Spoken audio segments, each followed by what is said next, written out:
I love a good challenge.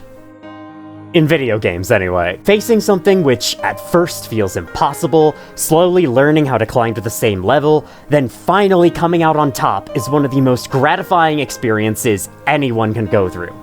I know, people like winning. I'm shocked too.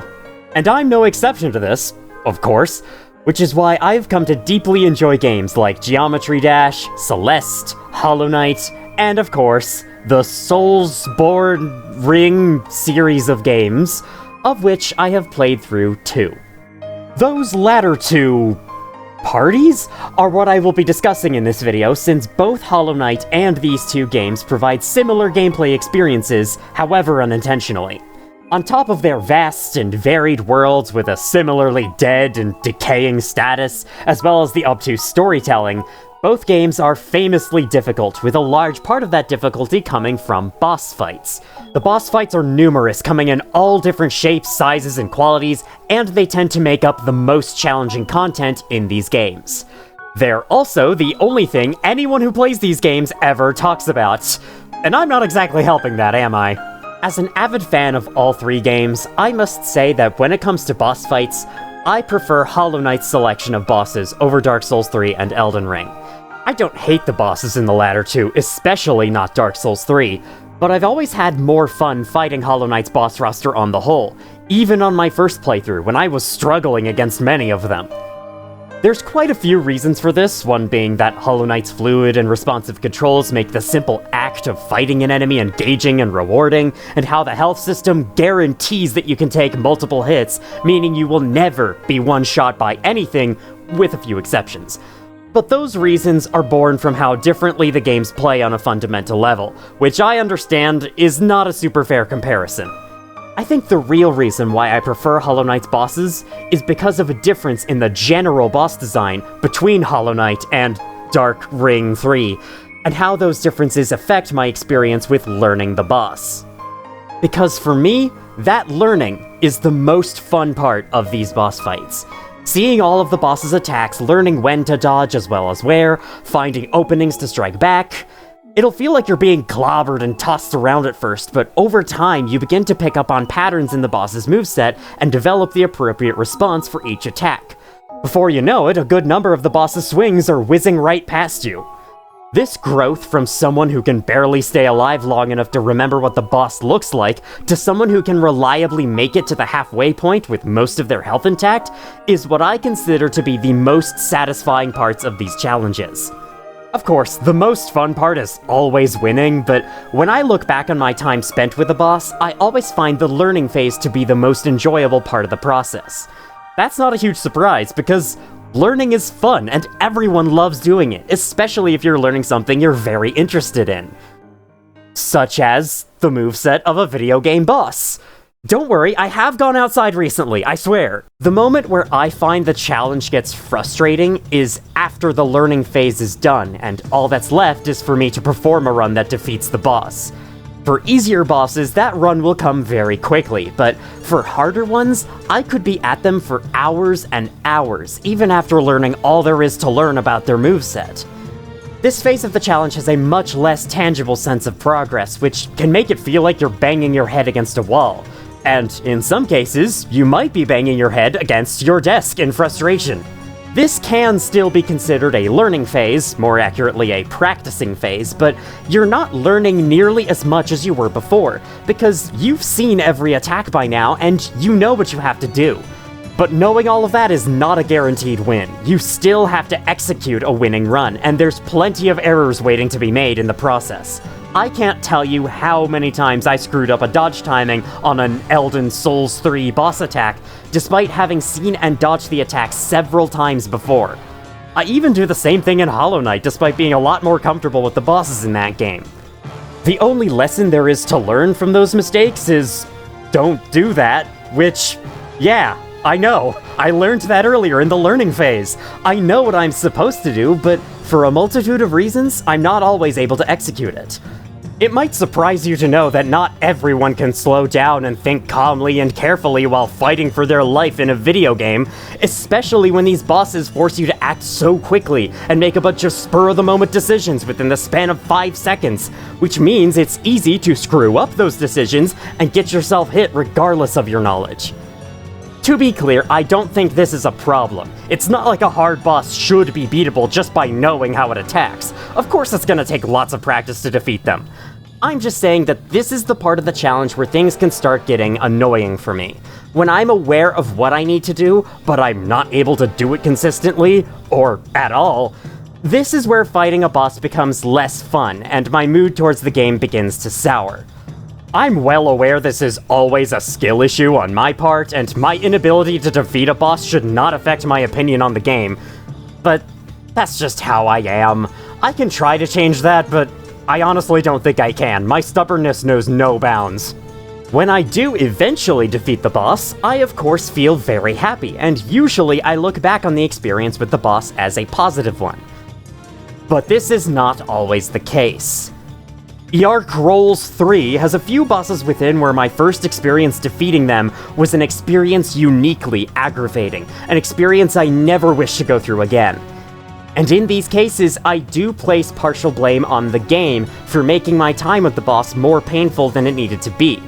And they accomplished this by taking my time and stretching it beyond reasonable bounds.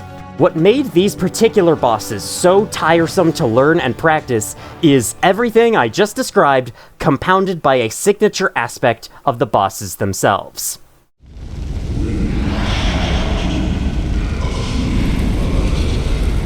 Let's talk about boss phases.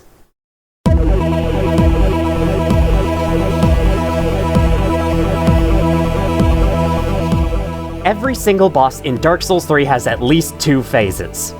The second phases come in many forms, sometimes a small buff or add-on to their existing attack, sometimes a few additional attacks, and sometimes an expanded mixture of both, resulting in a total overhaul of their moveset.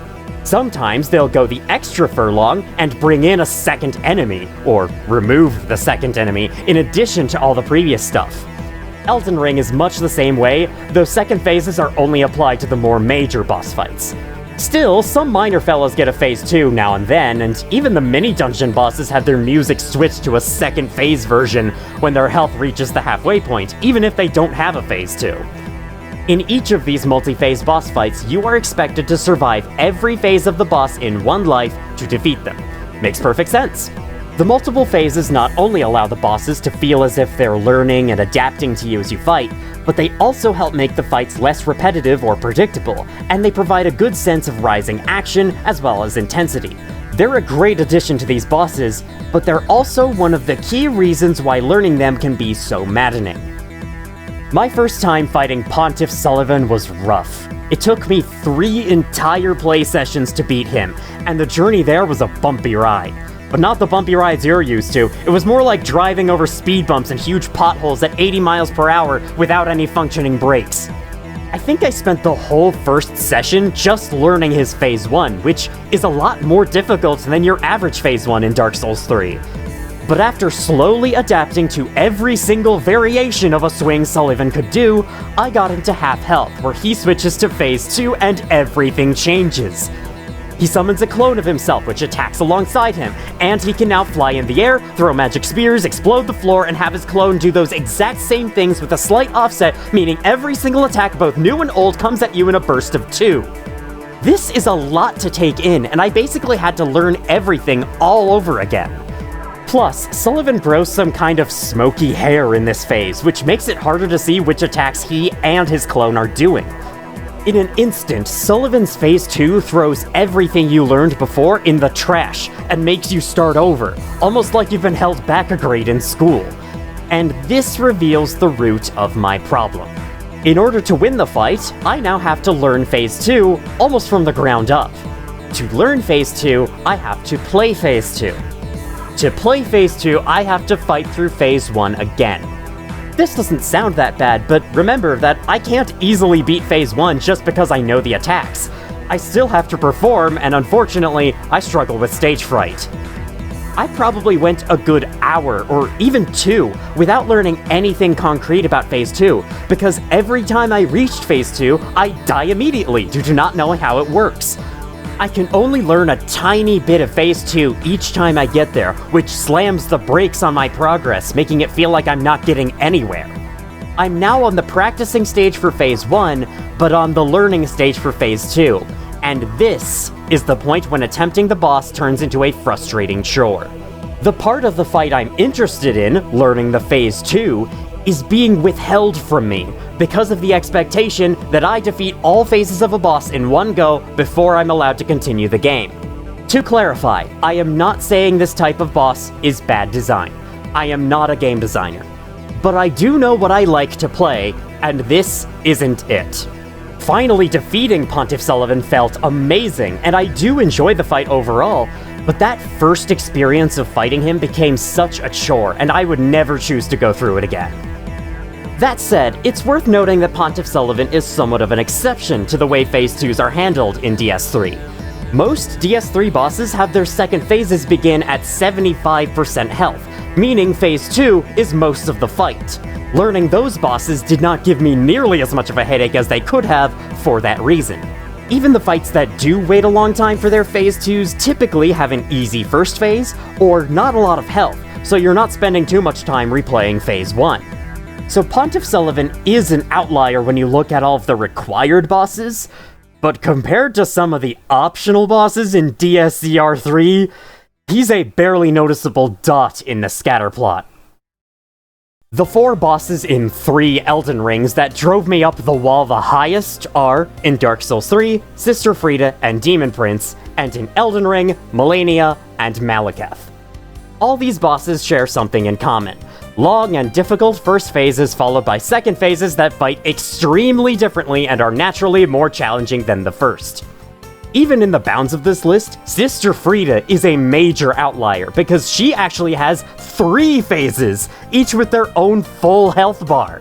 Each phase fights incredibly differently from the others, and you are expected to defeat all 3 in one life in order to win. In Phase 1, Frieda fights you by herself using her basic attacks. This phase is tough, but is the easiest to learn and defeat since it has the smallest health pool.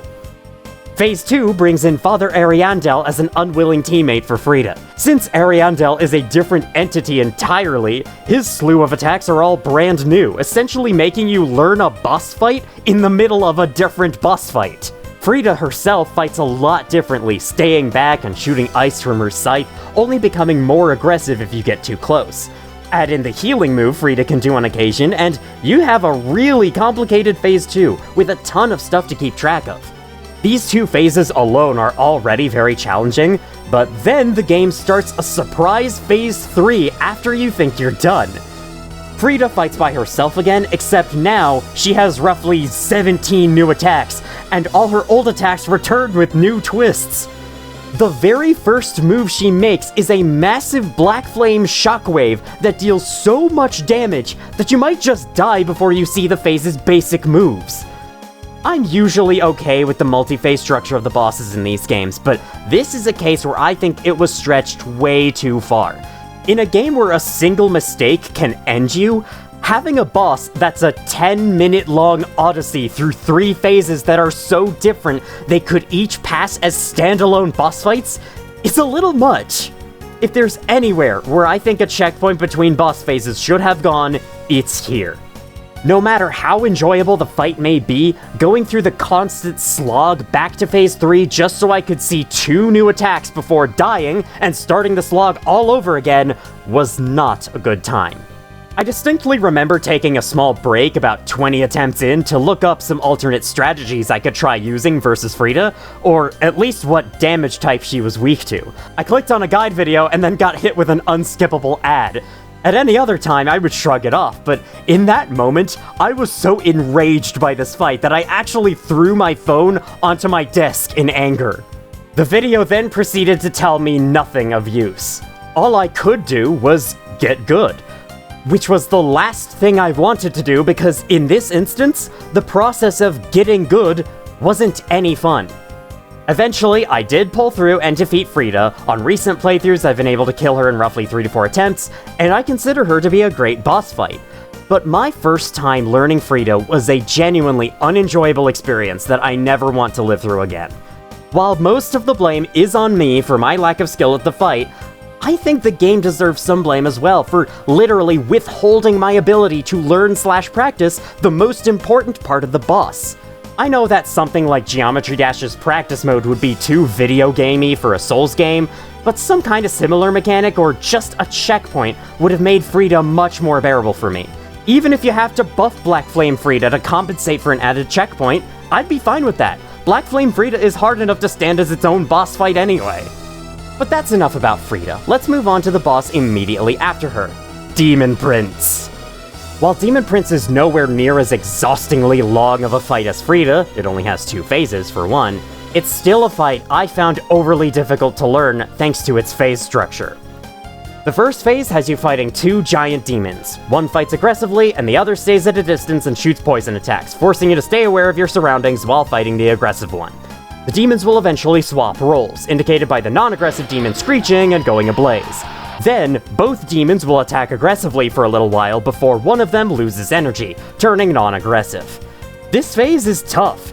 The aggressive demon attacks quickly and hits hard, having 2 enemies to watch out for makes it difficult to find opportunities to hit, and during the time when both demons are aggressive, there's basically nothing you can do except run away and wait for it to be done. But then, once you've painstakingly drained the health of both demons, the fight's still not done. The demon you killed last reawakens as the Demon Prince, which starts phase 2. The Demon Prince is to the aggressive demon in the first phase, as Black Flame Frida is to Sister Frida. The same entity, but with 16 new attacks and all their old attacks having new fiery twists. On top of this, Demon Prince has an incredible amount of defense, making it an extremely tanky foe, especially if your damage output is suboptimal like mine was in this footage. And the first phase doesn't have an insignificant amount of health either. To add even more complexity, the Demon Prince has an ultimate attack that changes depending on which of the 2 demons from phase 1 you killed last.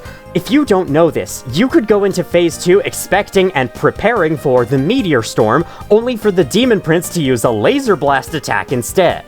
From there, it's likely this will catch you off guard, kill you, and send you back through the arduous climb up to the Prince. While I don't think my first time with this fight was as bad as Frida, I'd be lying if I said that learning it was a blast. Because, once again, you're forced to go through so much crap just to see a little more of Phase 2 each attempt. Phase 1 becomes a lot easier over the attempts, but it still takes a lot of time to get through because of all the ways the demons can stall you. As for the bosses I chose from Elden Ring, we have none other than the Queen of Difficulty herself, Malenia. I actually look back on Malenia's fight more positively than I did during my Elden Ring Let's Play from last year. Having a super boss level challenge like this hidden in the game is a great idea, and it's not like defeating her unlocks anything that great, or is required to progress or anything. If she was required to progress, I'd be humming a very different tune. Anyway, as much as I was malding about Malenia in my Let's Play video, and as much as I never want to fight Malenia again, these days I see her overpoweredness as a positive trait to the fight. I don't think she would be quite as memorable if she wasn't as crazy as she is. And the same goes for Sister Frida, by the way. However, none of that changes the fact that learning her boss fight was a painful experience thanks to her second phase. Malenia's Phase 1 is already difficult, to the point that some people claim they went hours and hours just trying to get past it. A few of them were under the impression that Phase 1 would be the whole fight since they found it so difficult, and boy were they met with a rude surprise when a cutscene started after they defeated her. Malenia's Phase 2 is the same as Frida and Demon Prince. A billion new attacks, every old attack having a new twist. On top of this, her character model looks strikingly different, and her giant new pair of wings clutter up the screen and make it hard to tell which attack she's doing. You basically have to relearn all the old attacks, because Malenia's new appearance makes the telegraphs look different. And further on top of all that, Malenia can now use this Phantom Clone attack, which I dare say is worse than Waterfowl Dance. At least Malenia would perform Waterfowl Dance in Phase 1 so you could actually get used to it and be ready for it in Phase 2. The Phantom Attack, meanwhile, is only performed in Phase 2, so the only way to learn how to dodge it is to slog your way back to Phase 2, hope she does the attack, then probably get killed by it anyway because it's an overpowered mess, and then back you go to Phase 1 to do it all over again. Even the rhythm of attacks and other small behaviors of Malenia's change in Phase 2. She no longer chains attacks together quite the same way that she did in Phase 1, which necessitates rebuilding your muscle memory almost from scratch. A process that takes 10 fucking years to learn how to do because it takes so long to get to Phase 2 in each attempt. The only reason I ever defeated Malenia is because she went easy on me. I miraculously dodged the Phantom Attack, and then she never did Waterfowl Dance, and basically let me hit her for the last quarter of her health bar. If I didn't get this absurdly lucky attempt, I would have been at this for days, because Phase 2 is seemingly designed to be as stupidly hard to learn as humanly possible, for no other reason than to add another layer of difficulty to this already difficult fight. Then we have Malekith, who shouldn't seem as bad as the other bosses in the list, since he only has the 1 health bar, and he even begins Phase 2 at 60 to 75% health. My problems with learning this fight come from the attacks themselves, many of which are so fast and random feeling that I genuinely have no idea how you're supposed to memorize this guy's moveset. Phase 1 is an obnoxious battle on its own, but nothing in Elden Ring caused me to annoy my parents with my loud yelling nearly as much as Phase 2. Just looking at Malekith's attacks makes me irrationally angry. I have no doubt I'll be angry while editing this section of the video. Just the way he moves around is so annoying to watch because of how ridiculous it looks, combined with how hard it is to learn in the game. So much crap is thrown at you without any clear solution on how to dodge it, and on top of that, every hit inflicts a lingering damage debuff that can easily finish you off before you have a chance to recover. And after every death, you have to go through the also obnoxious Phase 1, which might end up killing you instead, using its own flavor of BS. I am willing to admit that I'm just bad at this fight. On my most recent Elden Ring playthrough, I did defeat Malekith's second try, and I found a lot more openings and other dodge methods than I remembered. What I think the source of my hatred for this fight is not necessarily his 2 phases, though that is still part of it, but rather it's his placement in the game. Malekith's fight takes place right before the final 3 bosses in the Ashen Capital. By this point in the game, I feel exhausted from the huge journey, and I'm ready for the game to be done. So when I'm up against Malekith, aware that there's still a substantial amount of content left in the game even after he's beaten, I am a lot less patient than I would be with a boss anywhere else in the game. This impatience not only is the direct cause of my rage, but amplifies the frustration effects that the Phase 2s have on me even more. I was constantly wishing I could skip to Phase 2 of Malekith, so I could try to learn the attacks, but nope, gotta go through Beast Clergyman every single attempt. Once I do reach the last 3 bosses, I'm a lot more patient with them because I know that the end of the game is right there. Once I beat them, I'm done. It's this reason why I don't mind the final boss of Elden Ring, Radagon and Elden Beast, even though by all accounts I should hate them. The fight does the exact same things I've been complaining about all video. But because it's the last boss, because the game will be over once they're dead, I'm a lot more willing to sit it out, and I'm more receptive to all the deaths. Because no matter how long it takes, I know that all I have to do is win. And then I'll have beaten Elden Ring. This is also one of the reasons why I don't mind Gale in Dark Souls 3, even though he too has multiple phases that all fight very differently. I think Gale's simpler attack combos play a large fart? Is that actually what I said just there? I think Gale's simpler attack combos play a large part in why I enjoy the fight more, but also knowing that it's the only fight I have left within the DLC makes me more willing to put up with the slower learning process. There are other bosses with similar phase structures whose learning process I enjoy, like Nameless King or the Twin Princes. For the princes, Lorien doesn't have much help, and he uses the same moveset in Phase 2, with the only additions being the attacks from Lothric. This results in the fight's challenge growing in a much more intuitive way, because it's adding a few tricks to the established moveset rather than almost replacing the moveset with a brand new one. For Nameless King, his attacks, though high in damage, are a lot simpler than most, since he doesn't have nearly as many variations or combo chains to keep in mind. Phase 1 also doesn't have a lot of health, so Phase 2 takes up most of the fight, which makes it a lot easier to learn in my opinion. I could go on, but I think you get the point. I found certain SoulsRing bosses irksome because their second phases were designed in such a way that prevented me from learning the boss, which led to me enjoying the fight a lot less on my first go. So how come I don't have the same issues with Hollow Knight's boss fights?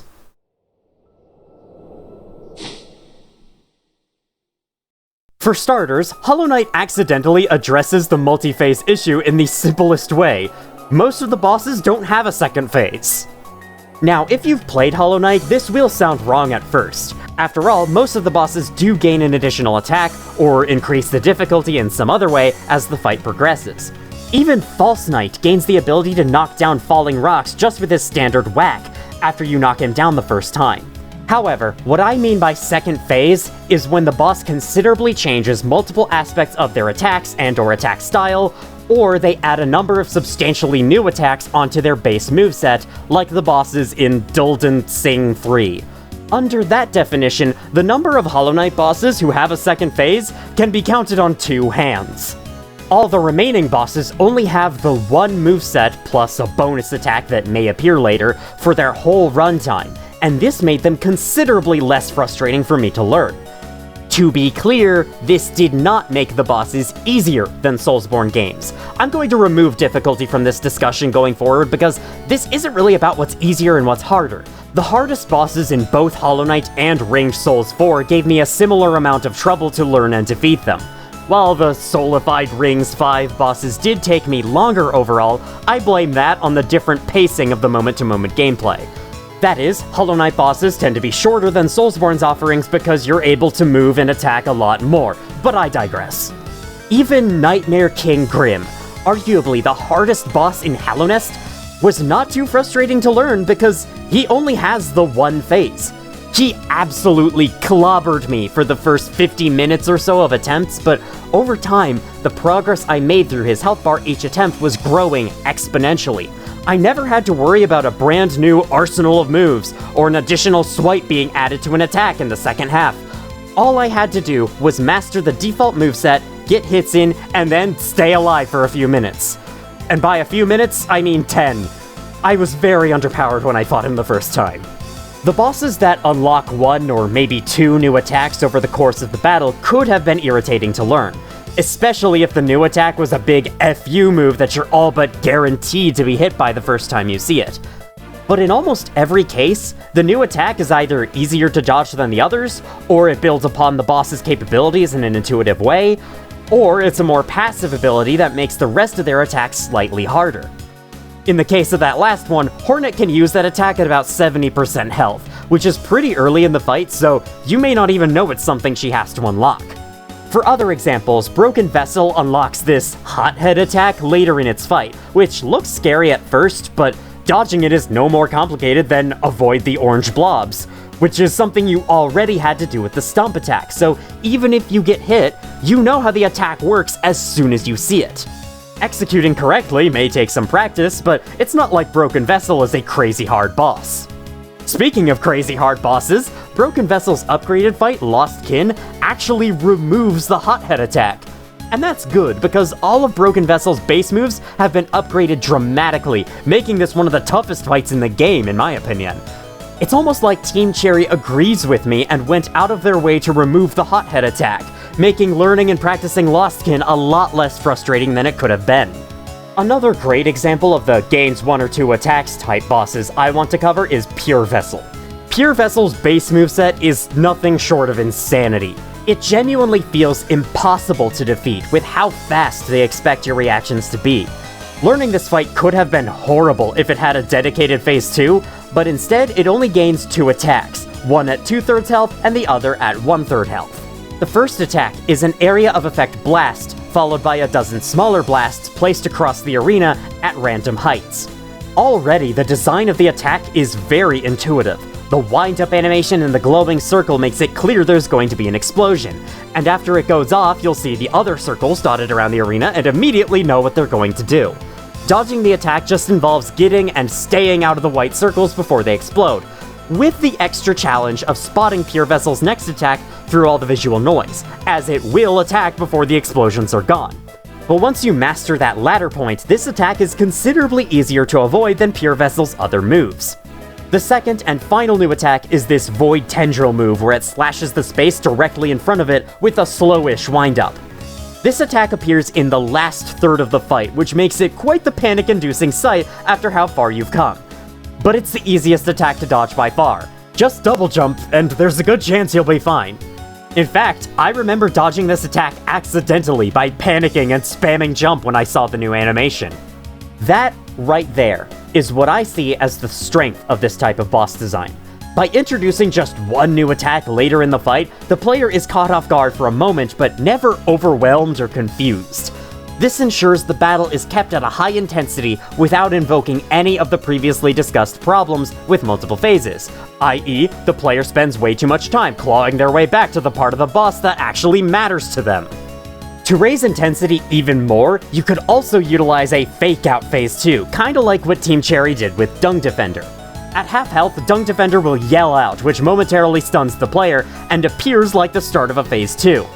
In reality, he'll just use one of his previous attacks multiple times in a row, and once he's done, he reverts to fighting you the same way he's always been. This causes the player to become afraid of all the new attacks they expect Dung Defender to use, which maintains the fight's tension without actually making them learn new attacks. There are some added boss moves that will probably hit you the first time you see them, like Traitor Lord's Shockwave attack, which he unlocks at around 60% health. But in almost all of these cases, the attacks are built in such a way that once you see them, you'll know what to do. Anytime I got hit by a boss, and my gut reaction was, how the heck do I dodge that? It was pretty much always one of the boss's base moves that hit me. All of these factors, and some more, made my learning experience with Hollow Knight's boss fights a lot more fun than Soulsborne games, or heck, even Terraria on Expert Mode. And it's not because the bosses were easier, since I found a few of the fights harder than anything in the aforementioned games. Rather, it's because the boss's design made the fun part, learning, the most prominent part of the challenge. Because of this, no matter how difficult a fight was, I never felt like my time was being wasted, mostly, and the progress I was making always felt real. With that all said and done, there are a few bosses in Hollow Knight who feature fully fledged Phase 2s, similar to SoulsRing's 2. Yet, in almost all of these cases, the Phase 2s are carefully designed to not overwhelm the player or render their knowledge useless. Each Phase 2 in Hollow Knight either intuitively built upon Phase 1 in a way that's easy to understand in the stress of battle, or is straight up easier than Phase 1. For an example of the former, we have 5 of the Warrior Dreams: Zero, Gorb, Galeon, Markoth, and technically No Eyes. The first 4 have 2, or I guess 3 in Gorb's and Galeon's cases, distinct phases, and in each case, the Phase 2s are just Phase 1 but harder. When Zero summons the 2 extra swords, he doesn't start slamming all of them in the ground or moving them in a wholly different way. He keeps throwing them the same way he was before. It's just twice as fast now. The same goes for the other 3. No Eyes falls into this bubble as well, in my opinion, because her ghosts start spawning faster and faster in the latter half of the fight. It's a very subtle Phase 2, but it's still there. Even if their Phase 2s were considerably different, it wouldn't matter as much because the Warrior Dreams are such short fights anyway. Admittedly though, these are weak examples, so let's move on to the Mantis Lords. Phase 1 is the one Mantis using all the basic moves on you. Then, once you defeat them, Phase 2 introduces both of the remaining Mantis Lords to attack you simultaneously. This is nigh perfect intuitive design, because you know exactly what to expect from Phase 2 just from fighting the first one. The 2 Mantises use the exact same attacks on you, only now they're both doing it at once, and the timing of both of their attacks is slightly offset from each other. Mantis Lords' Phase 2 doesn't, for instance, introduce a new airborne melee attack and 2 huge magic projectile attacks and a fire AoE attack and cause the boss to grow a huge head of hair that clutches the camera on top of the second entity.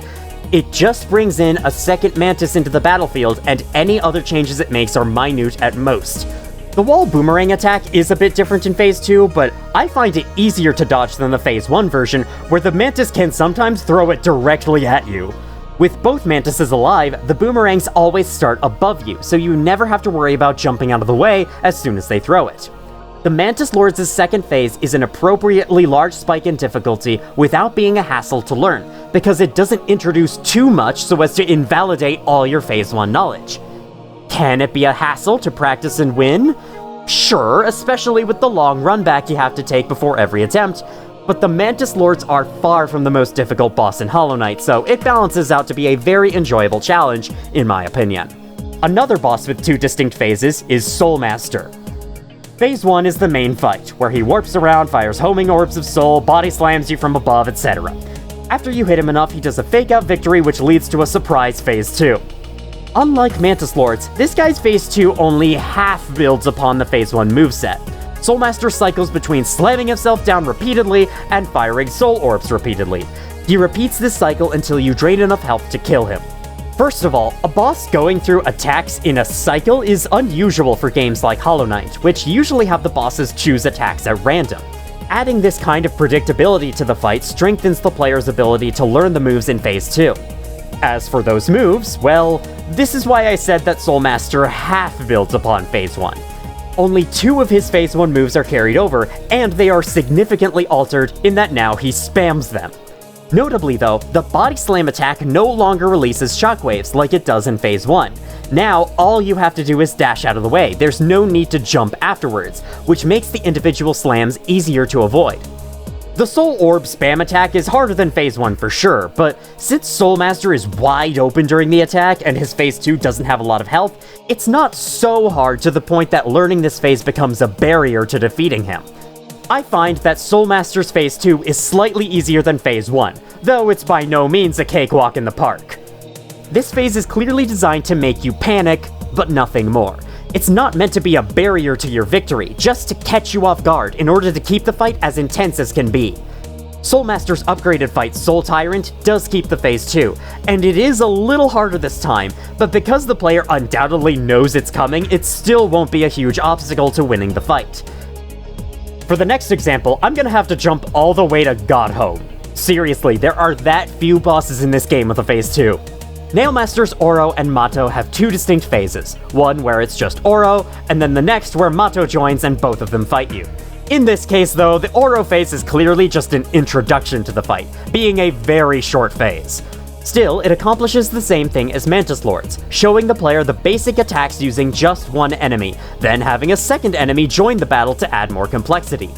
The behaviors of the Nailmasters do differ greatly when both are fighting versus just one, which you'll find out when you defeat one of them, but otherwise, the Phase 2 does a great job building upon the first phase and increasing the challenge significantly without being a huge roadblock to the learning process.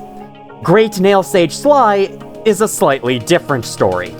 Sly is one of the hardest bosses out there, with his first phase having so many variables to consider in his attack pattern. Sly will react to your movement and positioning, which makes him feel a lot like a boss from Rings of Dark 3, in the way he can change attacks around on the fly.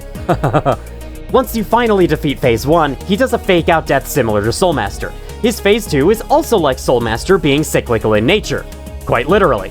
He dashes around the room a random number of times, then dashes towards you for a spin attack, then resumes dashing. Unlike Soulmaster though, this attack pattern is nothing like his first phase. Only the spin attack carries over, and yet it's being performed in a completely different context. This Phase 2 is only easier to learn than a Souls of Elden 1 boss, because there's only these 2 attacks. It's not like he can also ground slam and unleash energy projectiles from his nail that deal 2 masks of damage in addition to the new moves. That said, for Hollow Knight standards, this is, in my opinion, the most difficult Phase 2 to learn. But I accept that. This boss is fought in Godhome, after all, the area that's supposed to test your boss fighting skills to the maximum. Honestly, I'm surprised Sly is the only fight in the first 4 Pantheons with a hard-to-learn Phase 2. My last 2 examples are naturally the 2 final bosses of the game, the titular Hollow Knight and the Radiance. While I think these 2 also have very well-designed Phase 2s within their respective fights, as I'll be discussing shortly, I also think this is the one point where Hollow Knight fails at keeping a boss fun to learn. But we'll start with the positives. Being final bosses, the Hollow Knight and the Radiance have the most phases of any fight in the game, with the Hollow Knight alone having 4. That's more than any SoulsBorne boss. So how does the Hollow Knight maintain my enjoyment? Phase 1 only has 3 simple melee attacks. I call them simple, but I find them some of the hardest attacks to dodge consistently, so it's a good thing the game is showing them to me right out of the gate. Phase 2 comes very soon after, introducing a Pillars of Infection attack, and this other attack where it shoots balls of infection along an angle. These 2 moves are overall harder to dodge than Phase 1's moves, which would have caused frustration if it weren't for the fact that Phase 1 is extremely short. You don't have to refight a lot of the boss to see these attacks again, so it's no big deal. You do, however, need to fight most of the boss to get to Phase 3, which is when the mood of the fight changes. The Hollow Knight begins stabbing itself, and 2 new attacks are introduced. These 2 are relatively simple compared to its other moves, once again, designed in such a way that you know what to do after only seeing it the first time. And then, Phase 4 makes the Hollow Knight weaker, reducing it to 2 attacks. Obviously, this phase won't cause any frustration. I just want to say real quick, I love it when games do something like this, having the boss visibly weaken in the final moments of the battle. It's a great subversion of usual gameplay tropes that makes such memorable moments, and it boosts the game's immersion factor as well. Anyway, despite having 4 phases, 3 if we talk about the ones that matter for this discussion, in my opinion, the Hollow Knight remains a very fun fight to learn no matter how difficult you find it, for all the reasons listed before. The Radiance's phase count depends on what you count as phases. For the purposes of this video, I will say she has 3 phases: the beginning phase, the platform phase, and the final hit phase. She has a whopping 6 attacks, that's a lot for a Hollow Knight boss, available from the beginning, and she will not hesitate to chuck each one at you so quickly, you'll be obliterated before you can say, "That's a sick-looking crown." Once you deal enough damage, she'll throw spiked floors into the picture, and at the end of the phase, she throws endless sword rains at you until you hit her enough times. After that, you climb up a series of scattered platforms and go, "Wait, I have to fight her here?" The Radiance's attacks are summoned from all sides of the screen, which is hard enough to deal with on a single medium-sized platform. Up here, it's an absolute nightmare. This Phase 2 is undoubtedly harder than Phase 1. Almost every attack has to be approached differently because of the smaller size of the platforms. And this is without mentioning how you have to chase the Radiance down in order to hit her. This phase is insane, and the developers knew it, because they chose to give the player a subtle edge by weakening the Radiance. The only attacks that are unchanged in Phase 2 are the Orbs and the Sword Burst. The Orbs are easily the hardest attack to dodge, especially because of that strange no-clipping property the Orbs have. But every other attack of hers is nerfed in Phase 2. The Beam Burst has a longer charge up for the first blast, the Sword Walls move slower and only 2 walls are shot instead of 4. Biggest change of all is that the Sword Rain is outright removed. I guess she used up all her Sword Rains earlier? This shows that even in what is supposed to be the ultimate challenge of the base game, the developers were mostly considerate in how they built the phases. They compensate for the much less convenient battle arena by making the Radiance's attacks a little bit more forgiving, and they don't try to throw in a bunch of new stuff to learn in addition. In fact, they removed an attack, along with the spike floor mechanic. If this were a Demon's Ring boss, the Radiance's Phase 2 would keep all her attacks at the same power level and add 3 new attacks on top of the terrain changes. Finally, the Radiance has Phase 3, where she has the 1 beam attack, and you climb up to the top to land the final hit. Similar to the Hollow Knight's Phase 4, it's not worth discussing in depth. Now, the upgraded Radiance fought in Godhome, Absolute Radiance, does have extra stuff going on in Phase 3, which is very difficult to learn. But again, it's Godhome, the ultimate boss fighting test. I accept it there a lot more than I would were it in the base Radiance fight. Wait, why is there an elephant in this room? Okay, so here we have very 2 well-designed yet still highly challenging bosses, assuming you fought Hollow Knight at mid-game upgrade level earlier in your playthrough. Learning and defeating the Radiance could have been a fantastic and thoroughly enjoyable experience, but then the developers fricked it all up by forcing you to fight the Hollow Knight before every attempt at the Radiance. Come on, guys. You were so close! Phase 2 of the Radiance was seemingly designed very carefully to be as intuitive as possible so as to not make learning the whole fight a pain in the rear. But that doesn't mean anything if the player has to defeat a completely different boss before being allowed to retry Phase 1. Yes, the Hollow Knight is a much easier fight than the Radiance, especially if you've obtained every upgrade and item that you can. But it still takes nearly 3 minutes to lower its health enough to gain access to the Radiance, and those 3 minutes could have been spent on learning the fight that actually matters here. Pretty much every streamer I watched who played through this game blind got annoyed with the Radiance's fight for this exact reason. Same with my sister when she played through the first time. I was lucky in that I chose to fight the 4 Pantheons in Godhome before fighting the Radiance my first time, so I was able to kill her in about 6 attempts. And even then, I could feel how monotonous it would have been to constantly fight the Hollow Knight if I were going at it for hours. Possibly the worst thing to come of this design is how it tarnishes the reputation of the Hollow Knight among first-time players, which is a crying shame because the fight is fantastic! Unfortunately, it turns out that it's only fantastic in moderation, and it becomes much less fantastic once you're exposed to it for longer than you bargained for. Now, in my opinion, the Hollow Knight Into the Radiance is not quite as annoying to learn as the SoulsBorne bosses I talked about earlier, including Pontiff Sullivan. Mostly because the Hollow Knight really isn't that hard of a boss, whereas those bosses' first phases are all challenging. But what bothers me so much about this is that Hollow Knight does such a great job at making the bosses fun to learn otherwise. Just like with Sister Frieda, if there's any place where I think a checkpoint should have been included, it's here. And before you say, it would make it too easy! Fighting the Hollow Knight every time isn't hard. It's tedious. Letting the player start at the Radiance would save players a lot of time, but it would not reduce the challenge one bit. If you still feel like Radiance should have a health buff or even a full Phase 3 to compensate, then sure, I'd take that as long as you can retry the Radiance right away. Okay, rant over. So all in all, I found Hollow Knight's boss roster to be more enjoyable to learn on the whole when compared to the bosses in the 2 SoulsBorne games I played. Does that mean Hollow Knight's bosses are objectively better? No, of course not. It just means that I prefer them to SoulsBorne bosses. Hollow Knight's bosses gave much better first impressions, which led to me enjoying their battles a lot earlier in the learning process, and I owe it mostly to the restraint the developers adhered to when designing the boss's phases. And to reiterate, I didn't enjoy Hollow Knight's bosses more because they're easier. They're not. I had the same amount of trouble with Lost Kin, Nightmare King Grim, Oro and Mato, Nailsage Sly, Pure Vessel, and Absolute Radiance as I did with many of Elden Ring 3's bosses. Heck, I remember getting irritated at most of those aforementioned fights while I was trying to beat them, and you can see that for yourself in my blind Let's Play I made 3 years ago. This isn't about the boss's difficulty, not completely anyway. It's about how much fun I had while learning them, and considering that, I give the award to Hollow Knight. Make no mistake, it's not like defeating the bosses in Dark Souls 3 and Elden Ring were horrendous ordeals that I regret ever committing to. Even if some of the fights weren't very fun to learn, I'm still glad that I did. In the end, I reflect on those experiences positively, no matter how much hair I tore out during them.